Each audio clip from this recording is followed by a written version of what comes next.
señora jueza. Primero que todo quiero pedirle excusa a la República Bolivariana de Venezuela por el ingreso al país de una manera ilegal. Pero quiero manifestarles a todos que mi desesperación me llevó a tomar la decisión de buscar refugio en este país, ya que soy perseguida por el presidente de mi país, Iván Duque, con intención de asesinarme luego de la fuga organizada por una clase política dirigente en el país con la colaboración de Vargas Lleras y el exfiscal general de la Nación. Yo fui condenada a 15 años de prisión por delitos que no cometí. Fui objeto de un allanamiento viciado que se realizó en mi sede política cuando aspiraba al Senado de la República. En ese allanamiento, y como lo pueden ver las imágenes que yo mostré y denuncié ante la Fiscalía General de la Nación y se la entregué a los medios de comunicación para que fuesen testigos de lo que me ocurrió, muestra claramente cómo la Fiscalía y miembros de la policía sembraron pruebas que me incriminaban en delitos como porte de armas en calidad de custodia, concierto para delinquir y corrupción al elector. Esa conspiración fue liderada por el candidato presidencial Vargas Lleras y con la ayuda del fiscal general Néstor Humberto Martínez en su momento, quien le dio orden a una fiscal de la región para que realizara dicho operativo, en el cual fueron implantadas todas las pruebas que se colocaron en mi contra. En las imágenes se muestra claramente cómo un agente de la policía saca los certificados electorales que fueron objetos para incriminarme y lo saca de su gorra, luego lo guarda en su chaqueta y posteriormente lo guarda en un gabinete. Asimismo también como un policía saca de su chaqueta unos cartuchos de fusil que no van acorde a una sede política y que tampoco existía esa arma en mi sede política, y una policía colocando un arma de fuego cuando yo tenía una GLOT entregada por las fuerzas militares y estaba en mi caja fuerte con el salvoconducto. Todo esto es para decirle, señora jueza, que está más que claro que lo que hicieron conmigo fue un montaje para quitarme del paso, y no solamente para eso, para inhabilitarme y guardarme bajo prisión para que los líderes políticos tradicionales de Colombia pudieran seguir trabajando de la manera que lo venían haciendo. Luego que me privaron de la libertad, fui sometida a maltrato psicológico, maltrato físico. Le pagaron al capitán Álvarez, que era quien estaba a cargo de la cárcel El Buen Pastor, para que me maltratara y para que permanentemente hicieran operativos en mi celda, tratando de buscar si yo guardaba dentro de la misma pruebas en contra de los que sabían que yo tenía pruebas contundentes para demostrar la corrupción que se maneja en el país. Luego, no entendí el porqué de todo este entramado.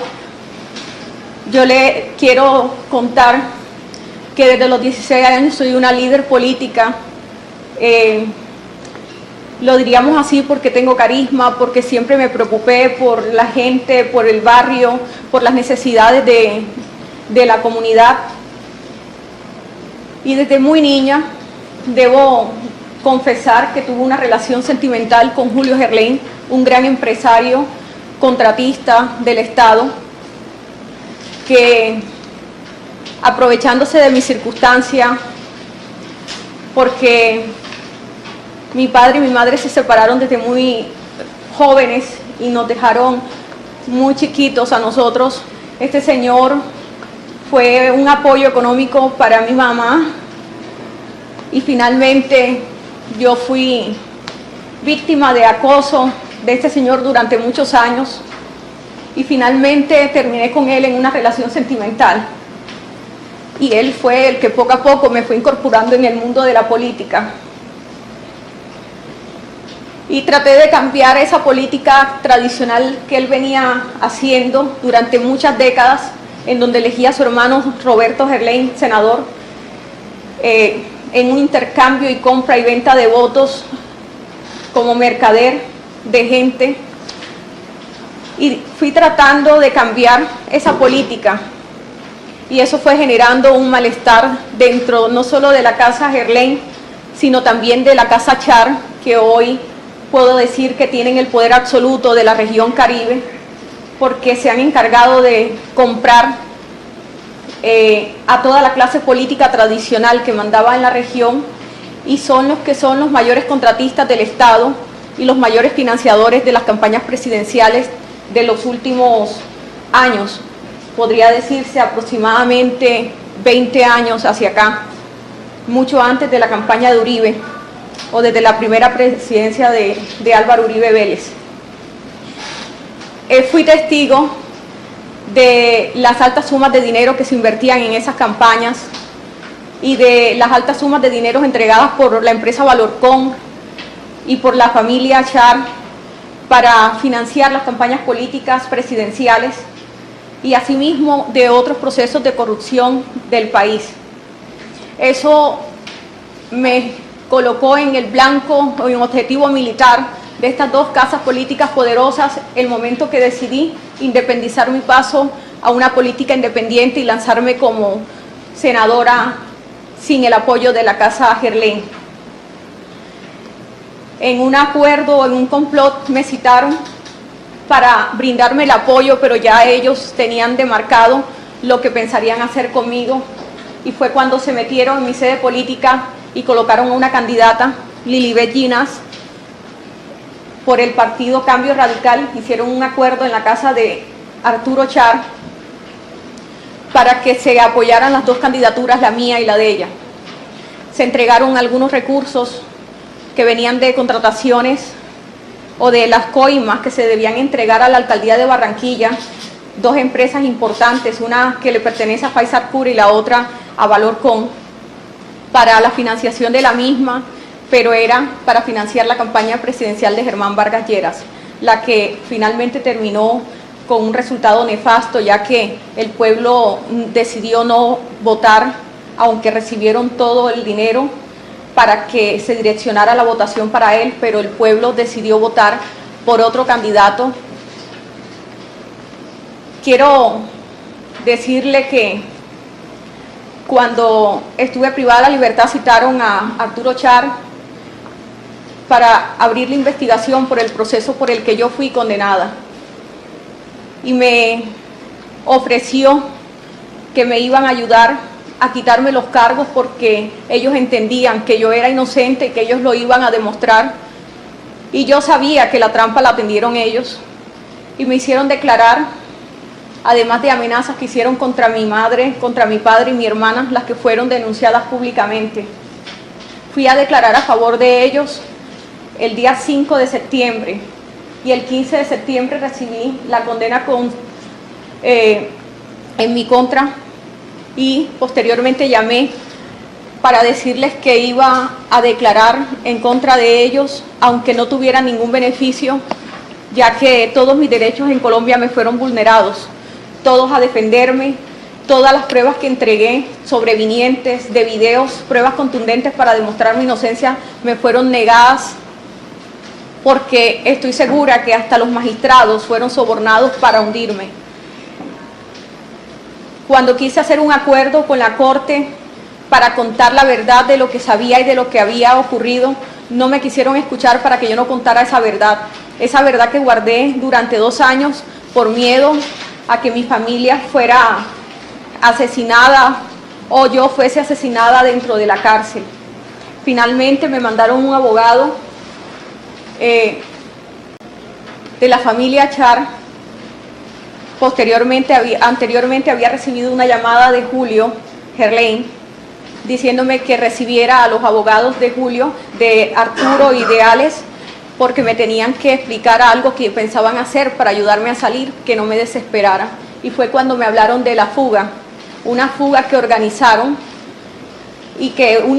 único propósito de esa fuga fue asesinarme posteriormente, que me sacaran de la institución en donde yo estaba recluida. Yo quiero utilizar este medio y sé que hay medios colombianos en este lugar para que esto lo transmitan. Para ninguno es un secreto que en Colombia la mayoría, o yo diría que más de un 90% del Congreso de la República de Colombia se ha elegido y se elige comprando votos. Son pocos los que se eligen a conciencia.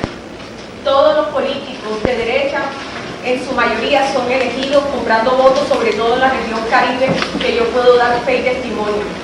Los últimos presidentes, desde Uribe hasta acá, doy fe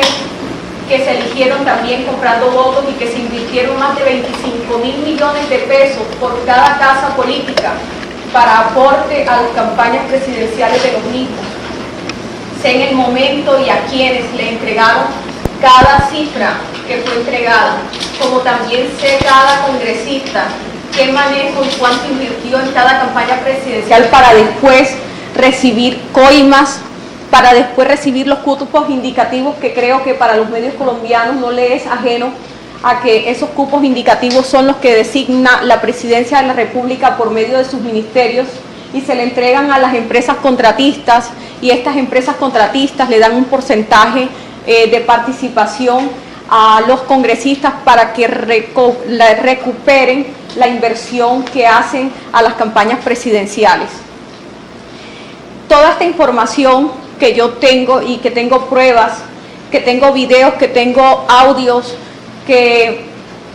tengo no solamente eso, que también tengo pruebas escritas, contratos y licitaciones que fueron hechas amañadas. Todas estas pruebas hicieron un blanco fácil para mí para querer asesinarme, no solamente dos casas políticas importantes de la región Caribe, sino también del presidente que tenemos hoy en Colombia, y es el presidente Iván Duque, para cuidar las espaldas de su jefe Uribe, que para nadie es un secreto, y también para cuidarle las espaldas al fiscal general de la Nación, Néstor Humberto Martínez, a quien le tengo grandes secretos, como el momento en que lo eligieron el ministro de ministros, el superministro, y fue nombrado como cuota política de la empresa Odebrecht y de Luis Carlos Sarmiento Angulo, para garantizar que toda la contratación entregada a la empresa Odebrecht fuera destinada a unos empresarios que a su vez le iban a entregar las comisiones a los congresistas, y así poder cumplir las cuotas políticas que aportaban cada candidato o cada senador o representante a la Cámara de los diferentes partidos de derecha, ya que los de izquierda nunca participan en el tema que es conocido popularmente en Colombia como la mermelada. Néstor Humberto Martínez, luego de ser elegido superministro con el objetivo de garantizar la contratación y el flujo de los recursos para poder recuperar la inversión que se hizo en las campañas presidenciales, la inversión que hizo Luis Carlos Sarmiento Angulo y también la empresa Odebrecht, entre otras empresas, luego que se comienza a descubrir el entramado de corrupción con el tema de Odebrecht, entendió el presidente de la República que él era necesario colocarlo como fiscal general de la Nación, y en esa elección de fiscales es cuando se comienza a entregar unos cupos indicativos a los congresistas que votaron a favor de la candidatura de Néstor Humberto Martínez para que se eligiera fiscal general de la Nación, del que yo no apoyé, pero que sí sé lo que se entregó a cada congresista para que apoyaran la candidatura y elegirlo fiscal general de la Nación. Una vez se hace fiscal general de la Nación, comienza a taparle toda la olla podrida a cada político, no solo de la región Caribe, sino de toda Colombia, a tapar todos los espacios y todas las denuncias colocadas a nivel nacional de todo lo que tenía que ver con corrupción y enlodar a la presidencia de la República, porque no es solamente una presidencia la que está enlodada, son una presidencia tras otra y es como un castillo de naipes que va al caer uno, caen todos. Él tenía que garantizar que todo quedara tapado, pero ahora que se ve inmerso en una investigación, él sale de Colombia y a él no lo persiguen cuando él es uno de los corruptos más grandes que tiene la República de Colombia. Germán Vargas Lleras fue el encargado, como desde que estaba en la vicepresidencia, de garantizar, junto con el fiscal general, que no era en ese momento fiscal sino superministro, de repartir toda la contratación, y finalmente tiene todo el manejo. Cuando no se elige presidente y yo le quito el apoyo político y decido no votar por él a la presidencia, es que organizan toda la trampa que me hicieron para que yo quedara enlodada. Y yo me pregunto, señora jueza, ¿cómo es posible, si todos saben en Colombia que toda la clase política de derecha en su mayoría son elegidas con compra de voto, y que mi candidatura no fui yo la que la organizó? Todos saben que yo soy candidata política de Julio Gerlain y que fui apoyada por Arturo Char, y termine yo presa y condenada a 15 años cuando los verdaderos responsables y los verdaderos corruptos están libres en su casa, y hoy ostentando un espacio tan importante en el Congreso de la República como presidente, y es el senador Arturo Char, y hoy es presidente del Congreso de la República, cuando fue él quien organizó junto con Julio y una empresa del distrito que trabajaba para el distrito, los que organizaron mi campaña al Senado de la República. ¿Por qué terminé yo siendo condenada? ¿Por qué después inventarse una fuga cuando han podido claramente ayudarme a demostrarle a Colombia mi inocencia con las pruebas que yo tenía? ¿Por qué organizar una fuga para luego querer asesinarme? Y yo quiero que los periodistas que están presentes entrevisten al señor Duque y les pregunten por qué razón, luego de 4 días de mi fuga, es que él decide cobrar una recompensa de 50 millones de pesos. ¿Y por qué el día 16, después de mi fuga, él decide aumentar a 200 millones mi recompensa? Y yo les voy a decir por qué y cuál es la razón. Porque el señor Duque supo todo el tiempo dónde yo estaba, dónde me encontraba, pero no me podían asesinar en el lugar donde yo estaba guardada, donde me tenían secuestrada, porque yo no estaba fugada. A mí me secuestraron luego de que yo me lanzara de la cuerda y me montara en esa moto, y me llevaron a un lugar en donde nunca me sacaron y donde me les fugué por primera vez, y fue en la ciudad de Bogotá. Y me fui con uno de mis captores y dieron con el muchacho, y luego que dieron con el muchacho, el día 15 que yo me les escapo en una finca que estaba en las afueras de Valledupar, en una finca donde decidieron matarme, y los mismos raptores, los que me tenían,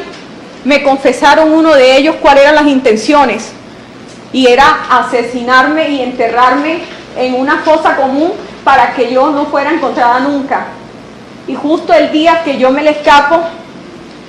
Duque al día siguiente aumenta mi recompensa a primera hora en 200 millones de pesos, porque sé que desde el principio él sabía, porque tanto él como la familia Char y la familia Gerlain tienen intereses en común, porque saben que en el momento que yo salga a declarar todas las cosas que tengo contra ellos, y que hoy no terminaría porque son archivos, porque son bastantes pruebas, saben que en el momento que yo entregue todas esas pruebas, no solamente va a caer él, va a caer Uribe, va a caer Santos, va a caer casi media clase política, medio Congreso y el Partido Conservador completo. Yo me pregunto, ¿cuál fue el delito que cometí cuando mucha gente me tilda de corrupta, y me dicen que le robé al pueblo, y no entiendo si es que no conocen por cuáles fueron las razones que me condenaron. Y yo nunca le pedí un puesto a ningún ministerio, nunca pedí una comisión, nunca me conocieron la cara en ningún ministerio. He sido una mujer transparente, hice parte de la Comisión Segunda, y en la Comisión Segunda, como presidente, tuve la mejor presidencia en los últimos años, proactiva. Todas las iniciativas fueron en mejora del país. Hice los mejores debates en contra de los ministros cuando consideré que no estaban haciendo un buen trabajo. Cómo le destruyen la vida a una persona y resulta que yo debo quedarme esperando que me pudre en una prisión por delitos que yo no cometí. Y luego me dan una esperanza de que voy a salir y compran unos tiquetes a Barbados. Y los medios de comunicación saben a qué me refiero, porque yo no sé de dónde salió que yo compré unos tiquetes a Barbados y ya estaban comprados unos tiquetes a Barbados. Lo que querían mostrar era que yo me fugué y estaba en una isla paradisíaca, o quizás disfrutando de la vida con otra identidad, pero no era esa la realidad. La realidad era que iba a estar asesinada, enterrada y olvidada, y todos pensando que yo estaba quizás en algún lugar huyéndole a una condena a la que no le tenía miedo. Yo no tengo miedo a ser condenada por delitos que la justicia considere que yo cometí, siempre y cuando, como digo, la palabra justicia lo hagan en franca ley y no implantando pruebas falsas, porque no tengo por qué pagar una condena sobre unos delitos que yo no he cometido, porque me considero una persona, y lo vuelvo a decir, inocente de lo que se me acusa. Y yo le pido al presidente de este país que por favor, si este caso se tiene que llevar a tribunales o a instancias internacionales, que por favor me ayude, porque yo soy víctima del Estado de la República de Colombia en cabeza de una secuestrada en Valledupar.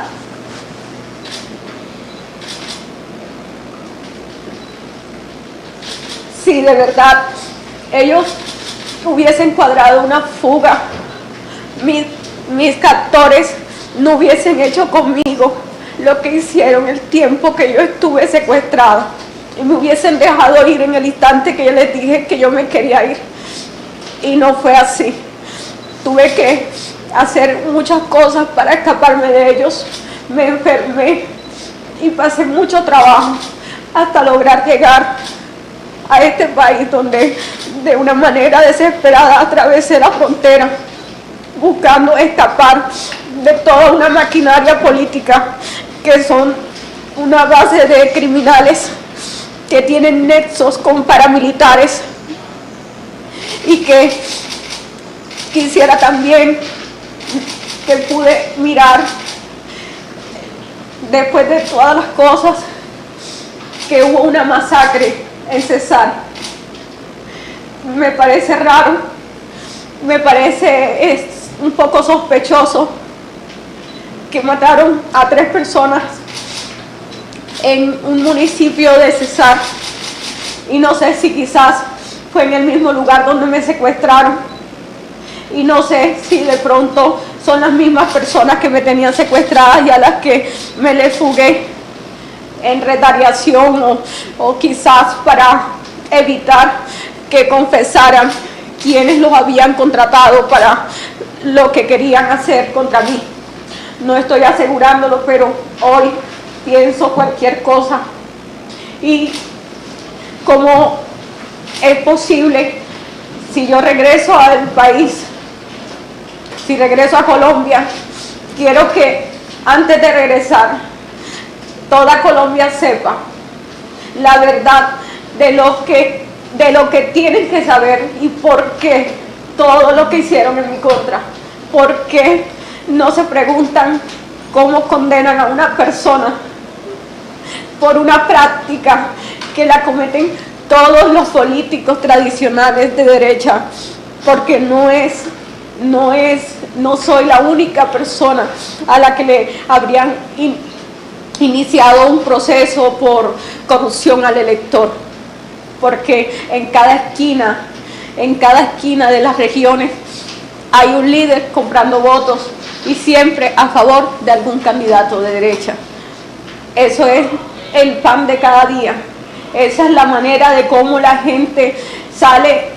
el día de las elecciones a hacer un festín, porque es un día que llega dinero de todos los políticos, porque le venden el voto a todo el que pueda, y no es un secreto para nadie. Pero yo sí pido solamente dos cosas. Una, que se me brinde protección a mi integridad, porque me siento en este momento tranquila, y desde que fui capturada aquí creo que he encontrado paz, porque no dormía tranquila pensando en el momento que mis enemigos me encontraran. No hablaba con nadie, ni con mi familia, por miedo a que una llamada fuera interceptada y dieran con mi ubicación. No le tenía miedo a las autoridades, vuelvo y repito. Le tengo miedo a mis enemigos, le tengo miedo al gobierno colombiano, le tengo miedo a la clase política que está detrás de mí y de mi muerte. Estoy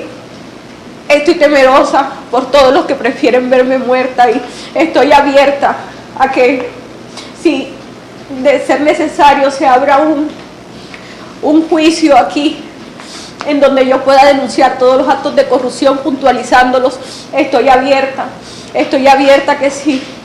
este gobierno permite entrevistarme con los medios que deseen saber la verdad, también estoy abierta, y estoy abierta a todo lo que el gobierno considere que es conveniente, pero pido que se tenga en cuenta también la integridad de mi familia en Colombia, que de pasarle algo a algún miembro de mi familia, sepan que los únicos responsables de lo que me ocurra son el presidente Álvaro Uribe Vélez, la familia Char, me refiero a Fuad Char Abdala, a Alex Char, a Arturo Char, y a la familia Gerlain en cabeza de su hijo Julio Eduardo Gerlain y Margarita Gerlain, hija de Julio Gerlain, quienes organizaron la fuga con la familia Char, y que estoy segura que a espaldas de su papá, Julio Gerlain, cuadraron lo de mi asesinato. Quiero pensarlo de esa manera, porque no creo que una persona con la que tuvimos una relación extramatrimonial tantos años y que quedaron frutos que por respeto no puedo decir en esta audiencia, se haya prestado para todo lo que hicieron contra mí, y que las autoridades saben, las que llegaron aquí, que lo que estoy diciendo en cuanto al maltrato que recibí en Valledupar es cierto.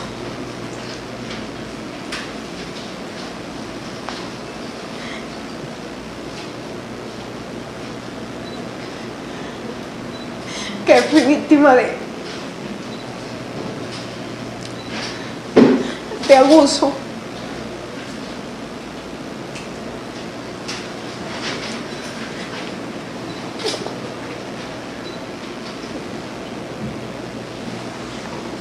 Que me lanzaron a pensar que iba a encontrar una salida a un problema que no sé cómo terminé involucrada, que no me explico cómo terminé metido en todo esto, y lo que hicieron fue mostrarme un camino que me llevaba a la muerte. Con lo que les dije de las referencias de los días de los pagos de la recompensa, van a comprender que el presidente tiene mucho que ver en todo, porque está cuidando las espaldas de su jefe político, y también las espaldas de los candidatos presidenciales anteriores, de los presidentes anteriores, y sobre todo la del exfiscal Néstor Humberto Martínez, porque si cae Néstor Humberto, cae media clase política colombiana.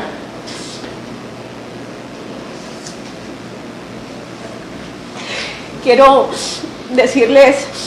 aprovechar para hablar del caso de Odebrecht, porque quiero aprovechar este espacio para que los medios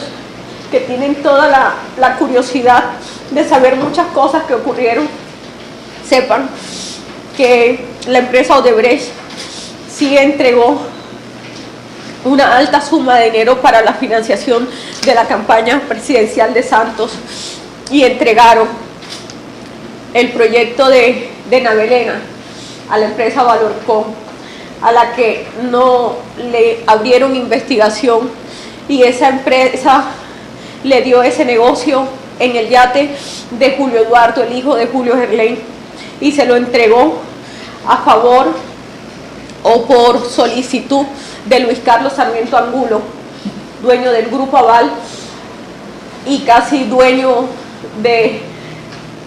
Media Colombia,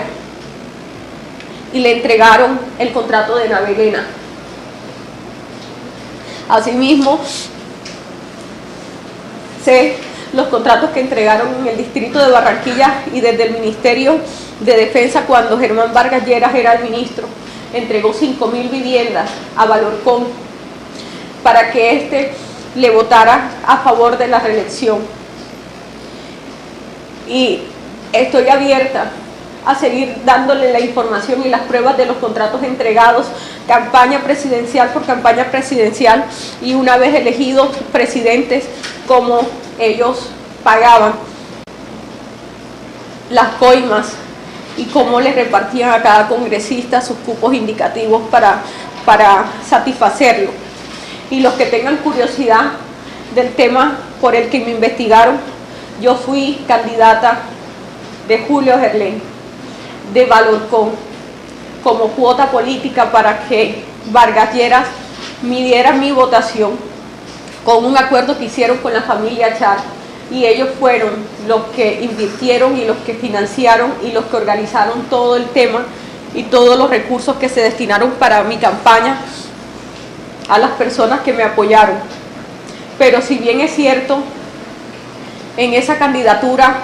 en la sede política, habíamos dos candidatas. Estaba mi persona y Lilibet Ginás, candidata de Cambio Radical. Yo me pregunto, así como el señor fiscal general de la Nación una vez hizo el nefasto allanamiento que hizo en mi sede política para incriminarme, ¿por qué no salió a decir que Lilibet Ginás,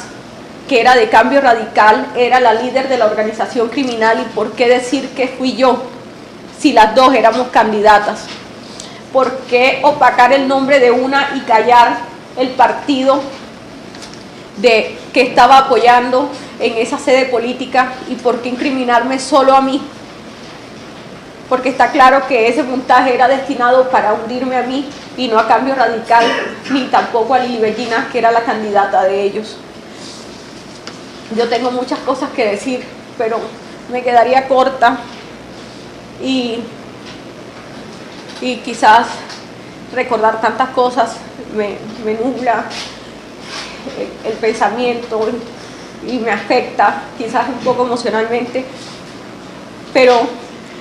solicité esta audiencia más que todo para pedirle, señora jueza, que de alguna manera, no sé de qué manera sea posible, el presidente Nicolás Maduro mira mi caso y si lo puede llevar y extender hacia relaciones diplomáticas con otros países, entre esos a la Corte Interamericana de Derechos Humanos, que me ayuden, porque le tengo miedo a volver a mi país, en donde sé que posiblemente atenten o intenten nuevamente atentar contra mi vida, como ya lo hicieron en repetidas ocasiones. Gracias. Bien, gracias. ¿La defensa tiene alguna pregunta para la ciudadana Aida? No, ciudadana, bueno, en este momento no tiene ninguna ¿El pregunta. Ministerio Público? Bien. El tribunal sí tiene una pregunta, señora Aida. Fíjense. ¿Tuvo usted la oportunidad alguna vez de realizar una declaración como esta en su país, en su proceso? No, señora jueza, a mí no me permitieron en mi país declarar. Y las veces que lo solicité, cabe recordar esto que se me había pasado, yo tenía una cita el 1 de octubre con la fiscalía. Yo me puse 2 citas con ellos. La primera cita, cuando pensé declarar, le llegó esa información al señor Fuad Char, porque ellos manejan la fiscalía, la maneja Vargas Lleras, como la sigue manejando hasta ahora, y el fiscal que está en este momento también es colocado por Germán Vargas y sigue siendo discípulo del fiscal anterior. Ellos avisaron a las familias que yo pensaba declarar en contra de ellos, y me llamó Julio a regañarme, a decirme que cómo iba a hacer esa locura, y fue cuando por primera vez amenazaron a mi familia. Entonces yo desistí y cambié la fecha, y la fecha me la volvieron a colocar para el 1 de octubre. Y antes de esa cita, estaba citada para las 2 de la tarde, y fue el mismo día que ellos organizaron la fuga en donde planearon asesinarme. Y fue el día que me fugué, el día que yo pensaba de una manera voluntaria denunciar ante la fiscalía. Ellos no iban a permitir que yo declarara. Nunca me lo permitieron, y tampoco en mi proceso no me permitieron declarar, ni la posibilidad de decir, bueno, yo voy a confesar estos delitos que cometieron, pero quiero decir que soy inocente de lo que se me acusa. No me dieron la oportunidad de decir la verdad de todas las cosas que conocía.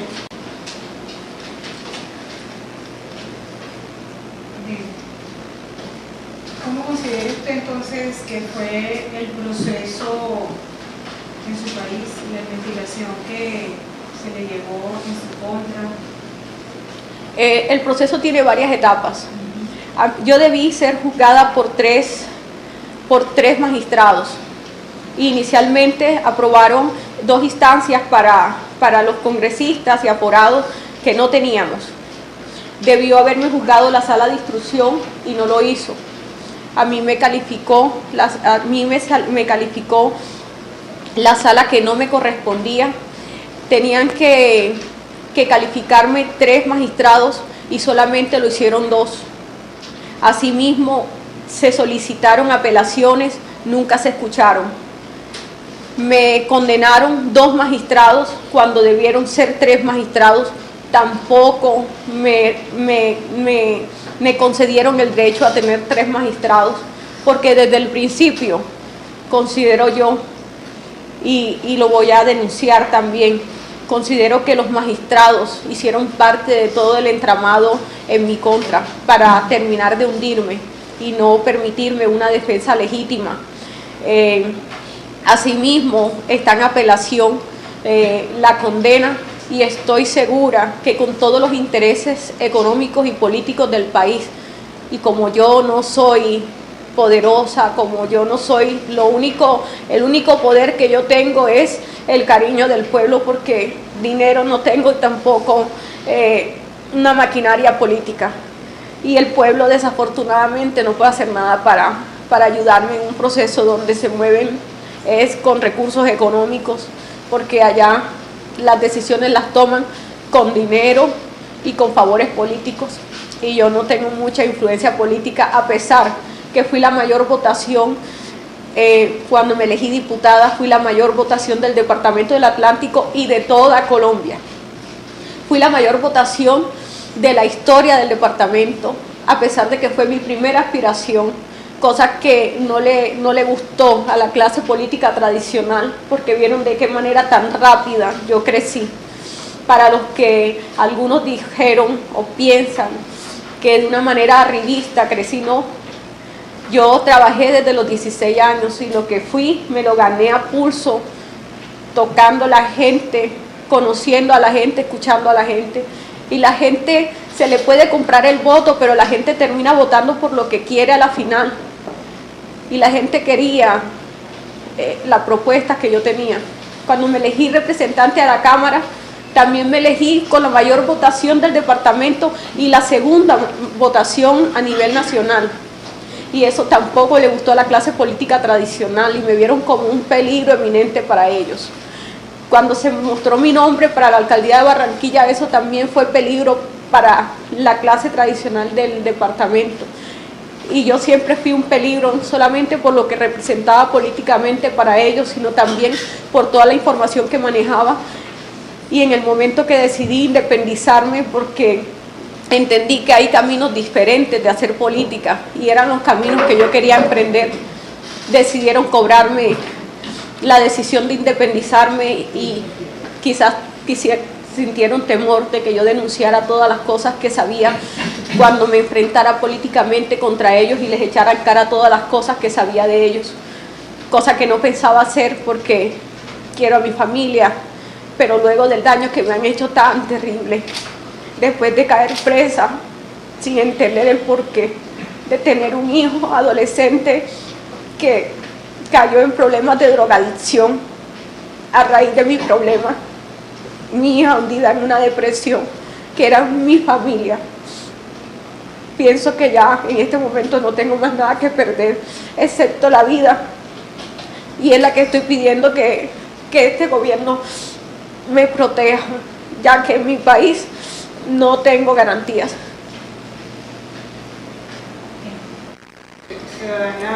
La excongresista colombiana Aida Merlano, en declaración ante la justicia de Venezuela, la hemos presentado completa, detalla cómo dos clanes políticos de la costa caribe, los Char y los Gerlain, controlan la política de esta región caribe colombiana, financian campañas presidenciales, son los mayores contratistas del Estado para recuperar esas grandes sumas de dinero que invierten no solamente en la costa caribe del país, en toda la nación, dice Aida Merlano. Se declara inocente, pide que se brinde protección para su vida, tiene miedo de regresar a Colombia, dice, destaca que en Venezuela se siente tranquila, que ha escapado de la maquinaria política de Colombia, que tiene nexos con el paramilitarismo y los más entramados actos de corrupción. Vamos hasta Caracas.